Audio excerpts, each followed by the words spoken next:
नमस्कार, मैं हूँ आचार्य सारिका गुप्ता, आपकी vastu consultant, numerologist, tarot card reader. मैं आज आपका इंट्रोडक्शन आगरा की जानी मानी आर्किटेक्ट एंड इंटीरियर डिजाइनर सुमन महाजन जी से कराना चाहूँगी। हेलो सुमन जी, कैसे हैं? हेलो जी, मैं बहुत बढ़िया। आप कैसे हैं? सुमन जी, मैं आपसे ये जानना चाहूँगी, आप इतने टाइम से वर्किंग में हो तो आप वास्तु को अपने फील्ड में कैसे यूज़ करते हो? आपके हिसाब से वास्तु को हम आर्किटेक्चर के साथ अगर यूज़ करें तो क्या रिजल्ट्स रहते हैं? देखो, वास्तु को अगर हम आर्किटेक्चर में यूज़ करते हैं तो मुझे लगता है कि रिजल्ट 100% आते हैं और हमें यूज़ करना भी चाहिए। जैसे हम लोग बेडरूम कहाँ लेना है, किचन कहाँ लेनी है, मंदिर कहाँ लेना है, अगर हमें इसकी नॉलेज होती है तो हमारी प्लानिंग में बहुत ईजी हो जाता है हमारे लिए। और क्लाइंट्स भी बहुत सेटिस्फाइड रहते हैं जब हम उनकी प्लानिंग करते हैं। तो जब हम उनको बोलते हैं कि ये प्रॉपर आपकी वास्तु के अकॉर्डिंग प्लानिंग करी है तो वो बहुत हैप्पी फील करते हैं कि हाँ, हमारी प्लानिंग वास्तु के अकॉर्डिंग हुई है। और मुझे ऐसा लगता है कि हमें वास्तु के अकॉर्डिंग ही प्लानिंग करनी चाहिए, क्योंकि आफ्टर इफेक्ट्स उसके रिजल्ट बहुत अच्छे आते हैं। ये बात तो एकदम सही है, बिल्कुल। अच्छा, आप मुझे ये बताइए कि हमारे बहुत सारे क्लाइंट्स को कुछ कन्फ्यूज़न रहते हैं कि जैसे साउथ फेसिंग प्लॉट्स होते हैं ना, तो वो हमें बेनिफिट्स देते हैं कि नहीं देते हैं, हमें उनको लेना चाहिए कि नहीं लेना चाहिए। क्लाइंट्स को ये बहुत कन्फ्यूज़न है, तो आप इसको थोड़ा सा क्लियर करो। कोई भी दिशा गलत नहीं होती है। अगर साउथ फेसिंग, हम स्पेशली साउथ फेसिंग प्लॉट की बात करें, कस्टमर लेने से उसको डरता है, क्योंकि क्या होता है, साउथ फेसिंग को लेकर बहुत सारे लोगों ने मिथ बना दिए हैं, बहुत डरा दिया है, बट ऐसा नहीं है। साउथ में भी एक एंट्री होती है S3 S4। अगर उसका कंपैरिजन हम नॉर्थ ईस्ट की एंट्री से करें तो वो बहुत बेटर है। जो फेम साउथ ईस्ट की साउथ फेस की एंट्री हमको देगी, वो नॉर्थ ईस्ट की भी एंट्री नहीं दे सकती है, क्योंकि हम लोग 3 डायरेक्शन पे काम करते हैं, 32 गेट एंट्रीज पे काम करते हैं। जब भी आप साउथ फेसिंग प्लॉट ले रहे हैं, अगर उसकी प्रॉपर एंट्री निकाली जाए, जो फेम साउथ फेस की एंट्री से मिलेगा वो किसी से भी नहीं मिलेगा। तो आप के बारे में अगर आपके क्लाइंट्स को कोई भी डर है कि साउथ फेसिंग की हम एंट्री ना लें, ये मिथ है। आप इससे अब हमको ऊपर हो जाना चाहिए, ऐसा नहीं। मतलब आपका मीन कि हमें साउथ फेसिंग प्लॉट लेने चाहिए, कोई प्रॉब्लम नहीं है। बिल्कुल, बट रीज़न ये है कि उसमें हमें प्रॉपर वास्तु के अकॉर्डिंग प्लानिंग करनी चाहिए। उसकी बेस्ट जो एंट्रेंस है उसको देख के तो आप जैसे कंसल्टेंट के पास जाना चाहिए, तभी तो मालूम पड़ेगा ना। बिल्कुल बिल्कुल बिल्कुल। ठीक है। सुमन जी, आप है ना, जब वास्तु के अकॉर्डिंग कोई प्लानिंग करते हो तो कहीं आपको कोई रेस्ट्रिक्शन तो नहीं आती डिजाइनिंग में? जैसे बहुत से आर्किटेक्ट लोग इस चीज़ से बचते हैं कि अगर हम वास्तु को लेंगे, कंसीडर करेंगे, तो हमारी डिजाइनिंग में थोड़ा सा दिक्कत आ जाएगी। क्या ऐसा है? देखिए, मुझे लगता है कि 100% वास्तु तो देखो हम घर कभी भी नहीं बना सकते। नहीं, बिल्कुल भाई। बट वास्तु हमारी कहीं ना कहीं हेल्प करता है। हमें डायरेक्शन मालूम होती है, हम उसके अकॉर्डिंग पूरी प्लानिंग कर लेते हैं। तो उसके साथ ब्यूटी देखना हमारा काम है। हाँ, वास्तु विद ब्यूटी। तो जब हम दोनों को लेके चलते हैं तो प्लानिंग भी बहुत अच्छी होती है और घर भी बहुत अच्छा बन के आता है। सबसे बड़ी बात है कि एक पॉजिटिव माइंडसेट रहता है क्लाइंट का भी और हमारा भी। हमें भी लगता है कि हम एक सही डायरेक्शन पे चल रहे हैं, सही काम कर रहे हैं, और एट द एंड क्लाइंट बहुत हैप्पी और प्रॉस्परस लाइफ मतलब फील करता है अपने घर में। तो मुझे लगता है कि वास्तु अकॉर्डिंग प्लानिंग करनी चाहिए। मुझे ऐसा कोई प्रॉब्लम नहीं आती। अच्छी बात है। आप एक बात बताओ, जैसे कुछ क्लाइंट्स हमारे पास ऐसे भी आते हैं जिनका घर बिल्कुल वेल फर्निश्ड, पूरा कंप्लीट हो गया। हाँ, अब उस केस में किसी ने उनको बोल दिया, जैसे सपोज हमने नहीं बनाया, किसी और ने भी बनाया, ठीक है। ठीक है ना, तो उसमें उनको लगा कि हमारा वास्तु ठीक नहीं है। अब उस केस में बिना ब्रेकेज के वास्तु को हम कैसे ठीक कर सकते हैं? कुछ रेमेडीज आप बता दीजिए। बिल्कुल बिल्कुल बिल्कुल। अगर आपका घर बना हुआ है और बिल्कुल नया ही है, कि आप कोई भी तोड़फोड़ नहीं करना चाहते, हमारा वास्तु ही बिना तोड़फोड़ का है। इसमें हम किचन और टॉयलेट बिना तोड़फोड़ के ट्रीट कर सकते हैं। और पहले हम टॉयलेट की बात करते हैं। टॉयलेट अगर आपका नॉर्दर्न रीजन में है या ईस्ट रीजन में, वेस्ट रीजन, हम इसको जोनल कलर स्ट्रिप से या उस कलर की, उस जोन की मेटल से अंदर इंसर्ट करके ट्रीट करते हैं, जिसमें कोई भी तोड़फोड़ नहीं होती है।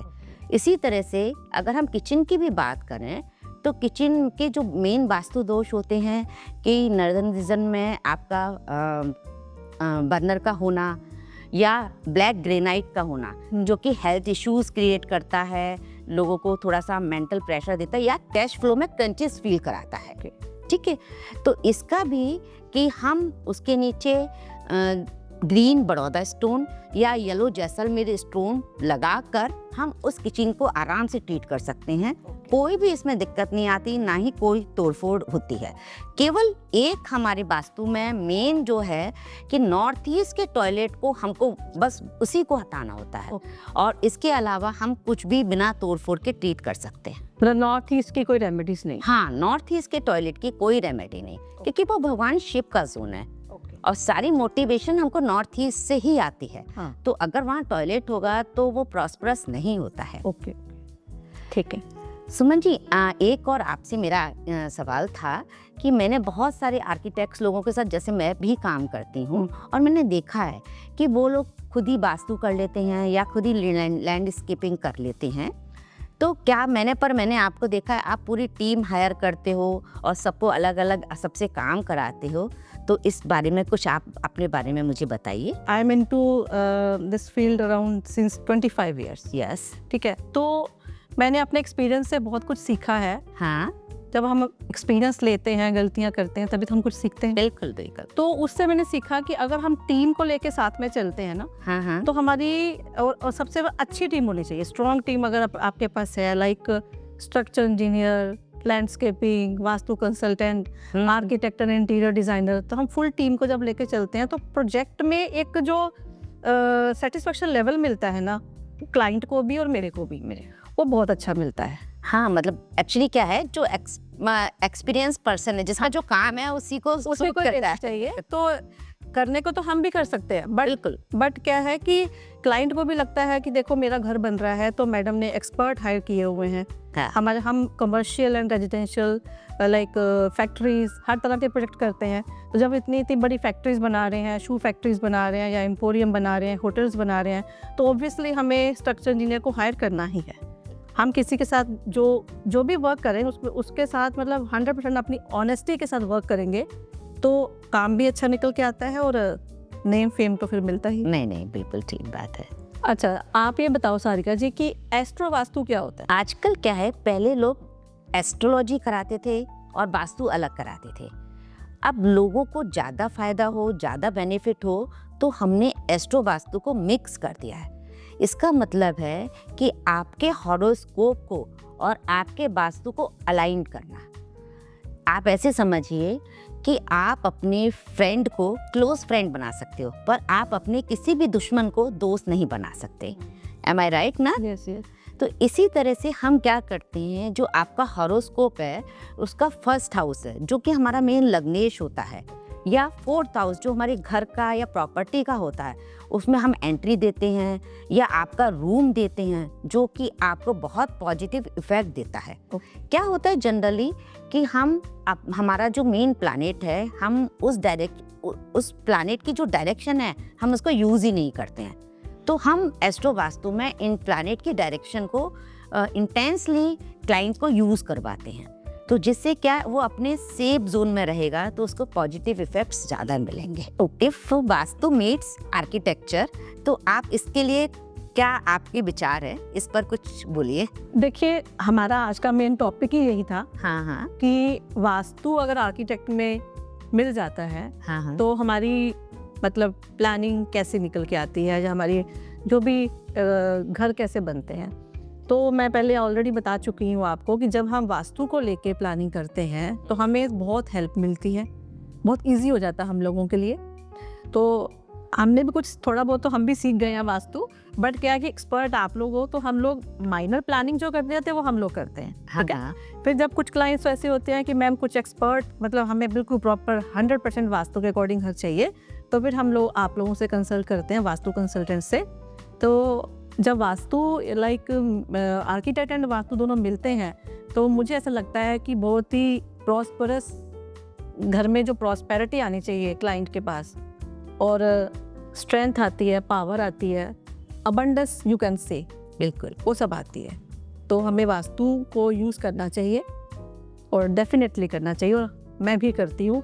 मैंने पर्सनल एक्सपीरियंस का बता रही हूँ कि मुझे लास्ट ईयर मैंने ऐसे मतलब ये भी एक बात है शारिका जी कि जब आपका टाइम आता है ना, हाँ, आपको तभी वास्तु भी मिलता है। बिल्कुल, बिल्कुल। ठीक है, बहुत टाइम पहले मैं अपना पर्सनल एक्सपीरियंस बताती हूँ कि मैंने 16 इयर्स पहले अपने घर को रेनोवेट किया था।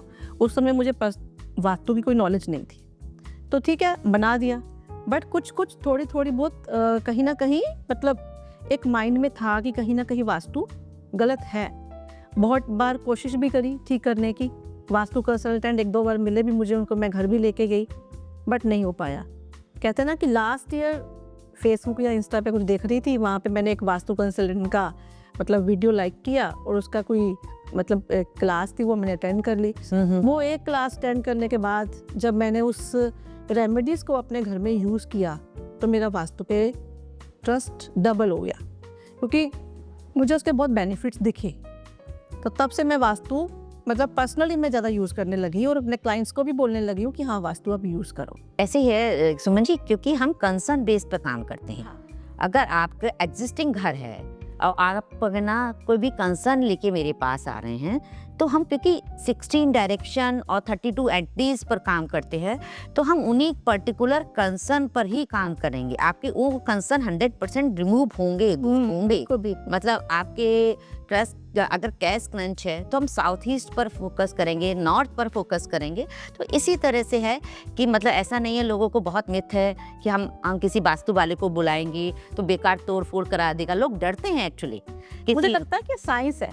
बिल्कुल साइंस है। हाँ, बिल्कुल साइंस है। मतलब हमें अपने घर में क्या वास्तु टिप्स यूज़ करने चाहिए, कुछ जैसे हाउस वाइफ्स हैं या मतलब जो लोगों को ज़्यादा नॉलेज नहीं है, तो कुछ लोगों को आप थोड़ा सा बता दीजिए कि डेली रूटीन में हमें या अपने घर में क्या वास्तु टिप्स यूज़ करने चाहिए। मैं मतलब बहुत छोटी छोटी चीज़ें बताऊंगी आपको। जैसे हाउस वाइफ को ये चिंता रहती है मेरे बच्चे पढ़ नहीं रहे हैं, हाँ। तो उनको ये ध्यान रखें कि अगर पढ़ते समय बच्चों की फेसिंग नॉर्थ की तरफ या ईस्ट की तरफ रखें, जिससे उनका फोकस पढ़ाई पे बढ़े। हमेशा नॉर्थ रीजन की तरफ कोई भी कबाड़ इकट्ठा ना करें, और अगर आपको कोई भी भारी चीज़ें स्टोर करनी है तो साउथ वेस्ट में करें। तो कुछ छोटी छोटी चीज़ों को है अपना घर को क्लियर रखें, फालतू का सामान डंप ना करें। छोटी छोटी चीज़ों को रखेंगे तो आपका घर वास्तु प्रॉस्परस रहेगा। अच्छा, जब कुछ क्लाइंट्स नया घर खरीद रहे हैं या प्लॉट ले रहे हैं, उनके लिए कुछ वास्तु टिप्स बता दीजिए।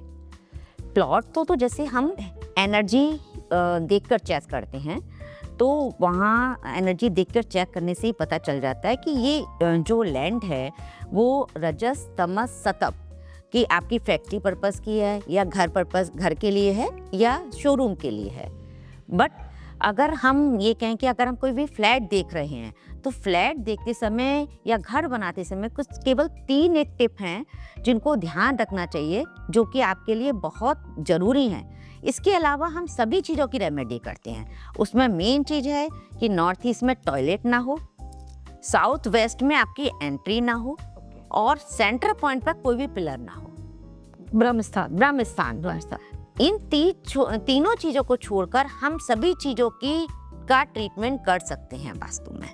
हर एक का सपना होता है कि हमारा घर प्रॉस्पेरिटी से भरपूर हो, हमारी फैक्ट्री प्रॉस्पेरिटी से भरपूर हो, मतलब शोरूम हो, फैक्ट्री हो, घर हो, उसमें प्रॉस्पेरिटी होनी चाहिए।